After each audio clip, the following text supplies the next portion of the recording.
హైదరాబాద్ లో జరగబోయే మనీ మంత్ర money manifestation classes కి ఇప్పుడే కాల్ చేసి రిజిస్టర్ అవ్వండి. నమస్కారం డాక్టర్ శ్రీ ఆచార్య అనంతకృష్ణ స్వామి గారు. నమస్కారం అండి. Thank you so much for the positive vibes. రాగానే అట్లా ఒక్కొక్క పాజిటివ్ వైబ్స్ వస్తూ ఉంటాయి. Thanks a lot. పెట్టుకునే వస్తాను. ఎస్. సో చాలామంది అంటే మనం సబ్జెక్ట్ స్టార్ట్ చేసే ముందు క్లాసెస్ ఎక్కువ మంది అడుగుతున్నారు. ఎప్పుడు ఉండే అవకాశం ఉంది, ఎక్కడెక్కడ ఉండే అవకాశం ఉంది? అలాగే 1 సెప్టెంబర్ వచ్చి వైజాగ్, 8 సెప్టెంబర్ వచ్చి తిరుపతి, 15 సెప్టెంబర్ వచ్చి రాజమండ్రి అండి, 22 సెప్టెంబర్ వచ్చి హైదరాబాద్, 29 సెప్టెంబర్ వచ్చి అనంతపురం అండి, 6 అక్టోబర్ వరకు విజయవాడలో, అలాగే 27 అక్టోబర్ బెంగళూరు. అక్టోబర్ వరకు మన షెడ్యూల్ ఫిక్స్ అయిపోయింది. అంతే ఈగర్గా కూడా వెయిట్ చేస్తున్నటువంటి వాళ్ళు ఉన్నారు అందరూ. సార్, జనరల్గానే నేను డిస్కస్ చేసుకున్నటువంటి కొన్ని వీడియోస్లో మీరు చెప్పినటువంటి టెక్నిక్స్ ఏవైతే ఉన్నాయో దాన్ని తూచా తప్పకుండా బిజినెస్లో అడుగుపెట్టి సక్సెస్ చూసినటువంటి వాళ్ళు ఉన్నారు. అండ్ దాంతోపాటు రెగ్యులర్ లైఫ్లో ఫ్యామిలీ కల్చర్ని బాగా డెవలప్ చేసుకున్నటువంటి వాళ్ళు కూడా ఉన్నారు.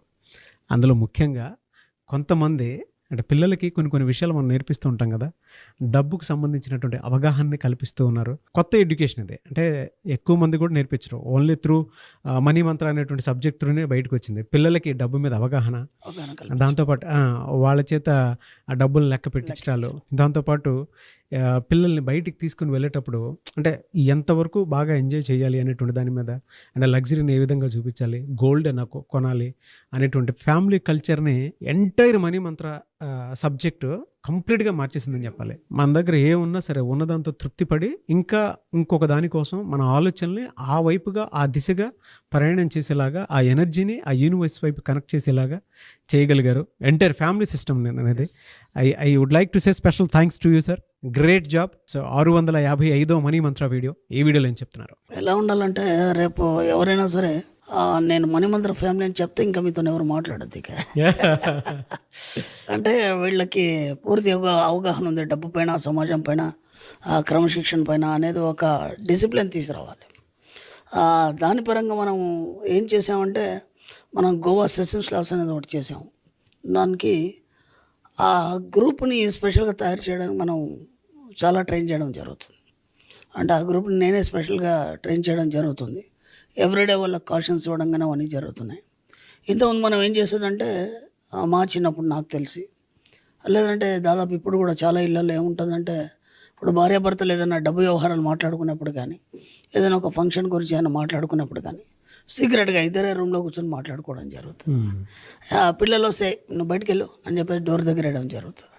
ఇక్కడ అలా కాదు. మన సబ్జెక్టులు ఏంటంటే, చిన్నప్పటి నుంచే ప్రతిదీ అవగాహన ఉండాలి వాళ్ళకి, ప్రతిదీ అవగాహన ఉండాలి. ఆ పిల్లలే వాళ్ళకేమో అవసరం అనే మాటలు మనం మాట్లాడొద్దు. ఎందుకంటే చిన్నప్పటి నుంచే ప్రతిదీ తెలిస్తే దాని పట్ల జ్ఞానం అనేది వాళ్ళు పెంచుకుంటారు. పెంచుకొని వాళ్ళ జీవితాన్ని ఎలా తీర్చిదిద్దుకోవాలి, ఎలాంటి ఒడిదుడుకుల్లో కూడా తన విజయాన్ని ఎలా సాధించాలి అనే విషయం పట్ల వాళ్ళకి ఆసక్తి కలిగి వాళ్ళు ముందుకెళ్ళడం అనేది జరుగుతుంది. దాంట్లో భాగంగా మనం ఏం చేస్తామంటే, మొత్తం ఫ్యామిలీ అందరూ కలిసి డబ్బులు లెక్కెట్టాలి. కొన్ని నెలలకోసారి 15 రోజులకోసారి ఒక కార్యక్రమాన్ని పెట్టుకోవాలి అందరు కలిసి. ఓకేనా? పిల్లలు కూడా ఇంత చిన్న పిల్లలు 3 ఏళ్ళు 4 ఏళ్ళు 5 ఏళ్ళ పిల్లలు కూడా బ్రహ్మాండంగా మనీ లెక్క పెట్టడం, ఐ లవ్ యూ అని చెప్పడం, ఐ లవ్ మనీ అని చెప్పడం, పప్పి తీసుకోవడం, ఈ విధంగా. మళ్ళీ దాంతోపాటు ఏంటంటే, పిల్లలకి ఇంట్లో ఫ్యామిలీకి పుష్కలంగా డబ్బులు ఇవ్వమని చెప్పాం. ఎందుకంటే ఇప్పటివరకు మనకి ఏంటంటే, రోజు యజమాని ఇంట్లోంచి బయటకు వెళ్ళినప్పుడు ఒక 500 1000 రూపాయలు ఇచ్చేసి వెళ్ళిపోతాడు ఇంటి ఖర్చులకు అని చెప్పేసి. మళ్ళీ నెక్స్ట్ డే కనుక ఏదైనా ఆమె ఇంకా ఖర్చులకి ఇవ్వమని అడిగితే, నిన్నే కదా ఇచ్చానని ఒక క్వశ్చన్, మళ్ళీ దాని లెక్కలన్నీ చెప్పాలి. అంటే ఇంత వయసు వచ్చింది, పిల్లలు పెద్దగా అయిపోయినారు, ఆమె నీతో పాటు వయసు పెరిగింది, బుద్ధి పెరిగింది, ఇన్నేళ్ళ నుంచి నీకు సహకారం చేసింది, నీ క్వశ్చన్కి ఆమె ఆన్సర్ ఇవ్వాలి. ఇచ్చిన 1000 రూపాయలకి లెక్క చెప్పాలి. అంటే ఎక్కడున్నాం మనం, ఇంకా ఏ స్థాయిలో ఉన్నాం. కాబట్టి నేను అది కూడా చెప్పాను, ఎప్పుడు లెక్కలు అడగకండి వాళ్ళకి. ఎందుకంటే పాపం వాళ్ళు ఆడవాళ్ళు ఏం ఖర్చు పెడతారు, పెడితే పిల్లల కోసం పెడతారు, లేదంటే అవి చిన్న చిన్న వస్తువులు కొనుక్కుంటుంది. పెద్ద వస్తువులు అయితే మీరే కొనిస్తారు కదా. ఇలా ప్రతిదీ కూడా మనం ఏం చేసామంటే, ఒక ఆర్థిక స్వాతంత్రాన్ని ఒక్కొక్క కుటుంబంలో తీసుకొచ్చాం మనం. దాంతో ఏమైపోయింది, ఆర్థికంగా డబ్బు పరంగా అన్ని రకాలుగా వాళ్ళకి ఒక అవగాహన వచ్చింది. ఇంతకుముందున్న లైఫ్ కంటే ఇప్పుడు చాలా కొత్తగా లీడ్ చేస్తున్నారు లైఫ్ని, చాలా సంతోషంతో లీడ్ చేస్తున్నారు. కాబట్టి ఇక మన సబ్జెక్టులోకి, మన డబ్బు అనే విషయానికి వస్తే కానీ, లేదంటే ఒక సైంటిస్ట్ పరిశోధనలో కానీ ఒక లోతుకు వెళ్ళినప్పుడు ఏ విధంగా నీకు చిక్కుతుంది, ఏ విధంగా దాని యొక్క అవగాహన కలుగుతుంది అనే విషయం మనం కొద్దిగా మాట్లాడుకుందాం. ఓకే? మనకి అమెరికా శాస్త్రమైనటువంటి డాక్టర్ గేట్స్ అని చెప్పేసి ఆయన ఒక పరిశోధన చేశాడు. మనం ఎన్నోసార్లు చెప్పుకున్నాం ఏంటంటే ఈ సబ్జెక్ట్లోకి వచ్చిన తర్వాత మీరు ఒంటరి అయిపోవాలి ఫస్ట్, ఓకేనా. ఆ తర్వాత మౌనం వహించాలి, వీలైనంత మటుకు మాటలు తగ్గించేసేయాలి, ఆ నిరంతరం డబ్బు సంపాదించాలని పట్టి ఉంచాలి. ఇది మన పరిశోధన.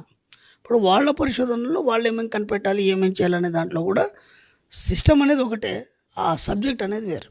సిస్టమ్ అనేది ఒకటే, సబ్జెక్ట్ వేరు. నేను ఎన్నోసార్లు చెప్పాను, ఒక పిల్లాడు ఉన్నాడు, ఎగ్జామ్స్కి ప్రిపేర్ అవుతున్నాడు.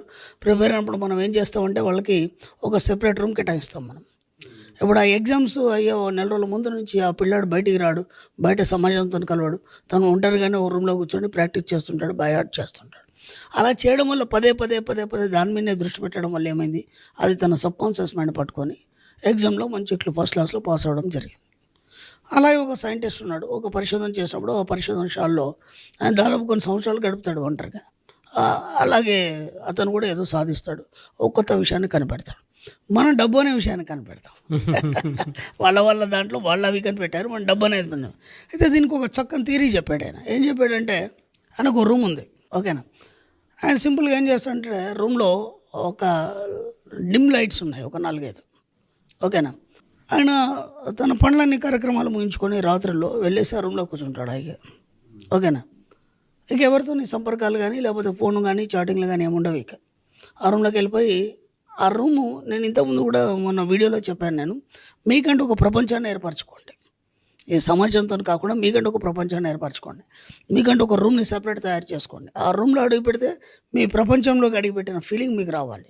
దాంట్లో ఎవరికి పర్మిషన్ ఇవ్వకండి అని చెప్పాను నేను. ఎందుకంటే చాలామంది మేధావులు కానీ చాలామంది గొప్ప వాళ్ళందరూ కూడా అలాగే ఉంటారు మ్యాక్సిమం, అర్థమైందా. అతను ఏం చేస్తాడంటే ఆ రూమ్లో కూర్చుంటాడు, 1 గంట సేపు 2 గంటలు 3 గంటలు కూర్చుంటాడు, ఊరికే కూర్చుంటాడు, ఇంకేం చేయడు, ఓకేనా.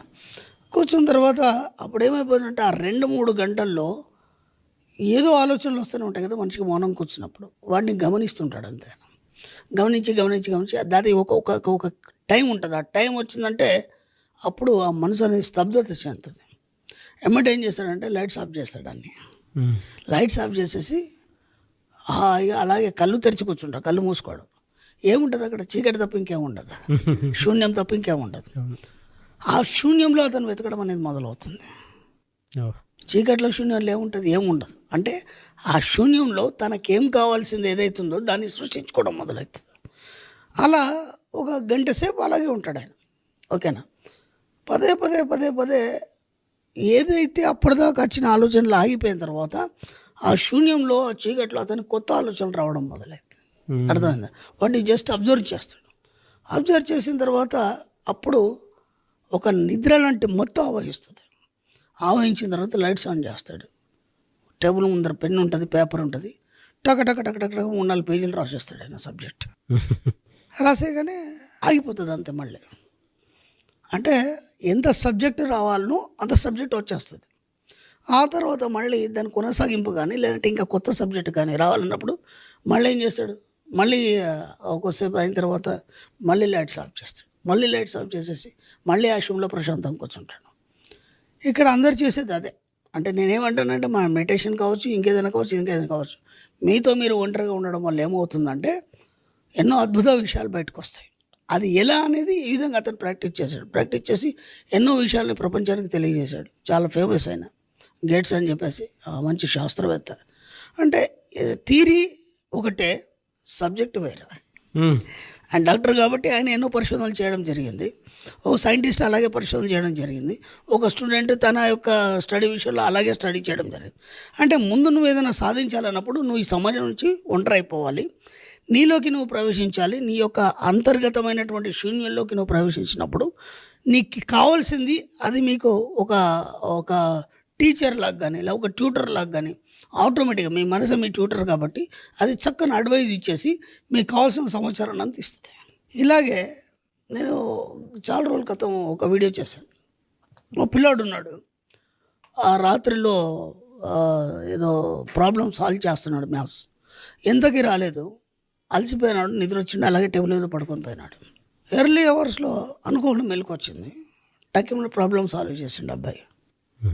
అప్పటిదాకా రాని ప్రాబ్లము అప్పుడంతా ఒక క్షణంలో అది ఇలా సాల్వ్ అయిపోయింది అనేదానికి మన శాస్త్ర విజ్ఞాన ప్రకారం ఏంటంటే మన పురాణాలు ఇతిహాసాలు తీసుకున్నప్పుడు ఇప్పుడు ఒక సబ్జెక్ట్ తీసుకున్నప్పుడు ఆ ఒక గణిత శాస్త్రం అనుకోండి, దానికి ఆద్యులు ఎవరు?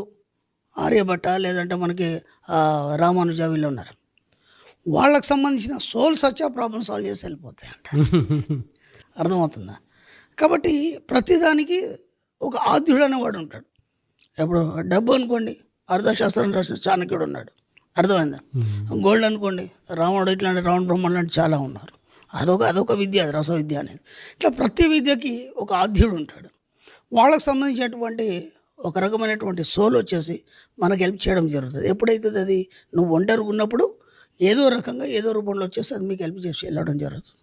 కాబట్టి ఇంపాసిబుల్ అనేది లేదు మన సబ్జెక్ట్లో. ఏదైనా సరే, నువ్వు ఏ సబ్జెక్ట్లో అయినా సరే దాన్ని సాధించాలనుకున్నప్పుడు వీలైనంత మౌనం వహించి ఒంటరితనంలో నువ్వు శూన్యం అయిపోయి నీలోకి నువ్వు ప్రవేశించినప్పుడు నువ్వు ఏదైనా సాధిస్తావు.